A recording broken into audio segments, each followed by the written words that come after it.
Assalamualaikum warahmatullahi wabarakatuh. Sahabat beriman, Nabi Khidir memiliki keistimewaan, yaitu kematiannya ditangguhkan hingga hari kiamat tiba. Hal ini pun dikaitkan dengan Ainul Hayat atau mata air keabadian. Di manakah tempat mata air itu? Benarkah dijaga oleh Nabi Khidir alaihissalam? Mengapa dinamakan Ainul Hayat atau mata air keabadian? Siapa sajakah yang pernah mencari keberadaan Ainul Hayat? Lalu di manakah letak Ainul Hayat tersebut? Simak ulasannya dengan menonton video ini hingga akhir.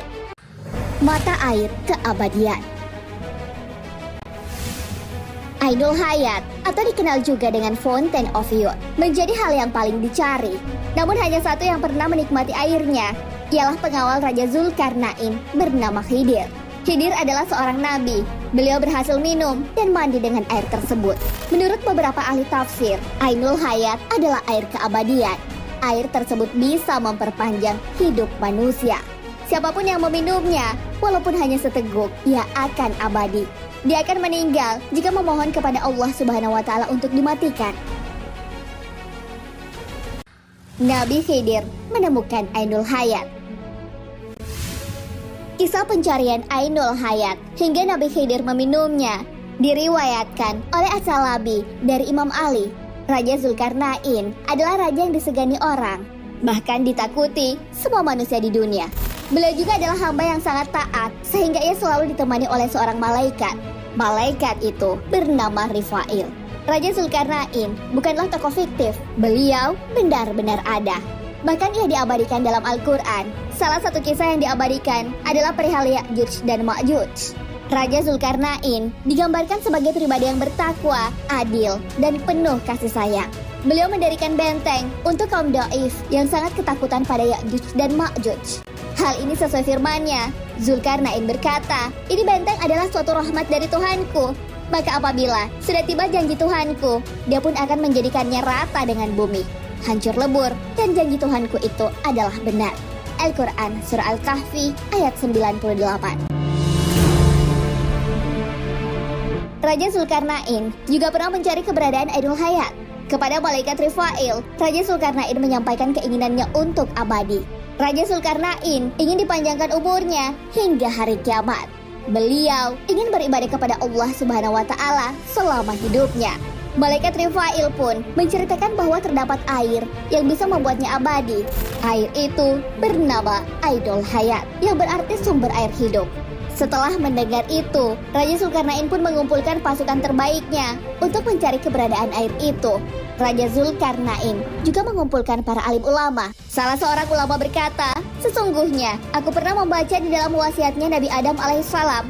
Beliau berkata bahwa sesungguhnya Tuhan meletakkan Ainul Hayat itu di bumi yang gelap." Selama 12 tahun perjalanan, raja dan rombongan mencari Ainul Hayat. Mereka akhirnya menemukan tempat matahari terbit. Tempat Ainul Hayat digambarkan sebuah tempat gelap. Gelapnya bukan karena malam, tapi gelap karena ada pancaran seperti asap. Nabi Khidir saat itu adalah Perdana Menteri Kerajaan. Wahab bin Munabbah menceritakan bahwa Nabi Khidir adalah anak dari bibi Raja Zulkarnain. Raja dan Nabi Khidir ditemani beberapa pasukannya masuk ke area gelap itu. Pasukan lainnya menunggu di luar. Saat memasuki area gelap itu, Nabi Khidir tiba-tiba mendengar bisikan. Bisikan itu berkata, "Wahai Khidir, bahwa sesungguhnya Ainul Hayat itu letaknya berada di sebelah kanan jurang." Nabi Khidir pun mengikuti petunjuk bisikan itu. Hingga akhirnya beliau menemukan air tersebut. Nabi Khidir turun dari kudanya. Ia melepas pakaiannya dan mandi di sana.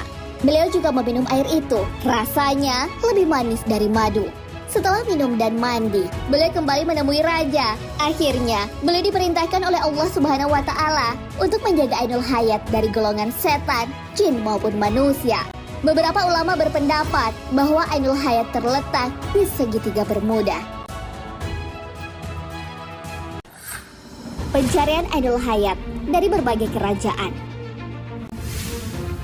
Tak hanya Raja Zulkarnain yang pernah mencari keberadaan Ainul Hayat, Raja Ferdinand yang merupakan Raja Spanyol juga pernah mencarinya. Dia mengutus Ponce de Leon. Namun hingga akhir hayatnya, Ponce de Leon tak bisa menemukan sumber air tersebut. Ponce de Leon terkena panah dari suku Indian. Ia pun meninggal dunia. Dari Babilonia, seorang raja bernama Gilgamesh juga pernah mencari sesuatu yang bisa membuat abadi. Cerita paling terkenal dalam Epic of Gilgamesh adalah perjalanannya mencari obat untuk keabadian. Ia harus menghadapi rintangan dalam pencariannya. Ia bertemu dengan binatang buas dan rintangan lainnya. Raja tersebut gagal menemukan mata air keabadian. Namun dari perjalanannya itu, ia menemukan pelajaran. Wataknya yang saling berubah menjadi bijak. Dari China, terdapat Kaisar Qin Shi yang juga mencari mata air keabadian. Hal ini berdasarkan naskah kuno yang berusia kurang lebih 2000 tahun. Naskah tersebut ditemukan di sumur tua di Provinsi Hunan pada tahun 2012. Dalam naskah tersebut, Kaisar Qin Shi pernah memerintahkan untuk mencari mata air keabadian, namun pencarian itu gagal. Kaisar pun meninggal pada usia 49 tahun. Nah, sahabat beriman, itulah penjelasan mengenai Ainul Hayat. Air yang dipercaya dapat memanjangkan umur manusia sehingga bisa membuat abadi hingga hari kiamat. Nabi Khidir adalah satu-satunya orang yang pernah meminumnya. Beliau juga dipercaya untuk menjaga dari setan, jin, dan golongan manusia yang ingin memilikinya. Selain menjaga Ainul Hayat, Nabi Khidir juga adalah nabi yang banyak memberi pelajaran. Bahkan Nabi Musa alaihissalam sampai belajar padanya. Hal ini sesuai firman Allah Subhanahu wa Ta'ala. Musa berkata kepada Khidir, "Bolehkah aku mengikutimu supaya kamu mengajarkan kepadaku ilmu yang benar di antara ilmu-ilmu yang telah diajarkan kepadamu?" Al-Quran Surah Al-Kahfi ayat 66. Wallahu a'lam bishawab.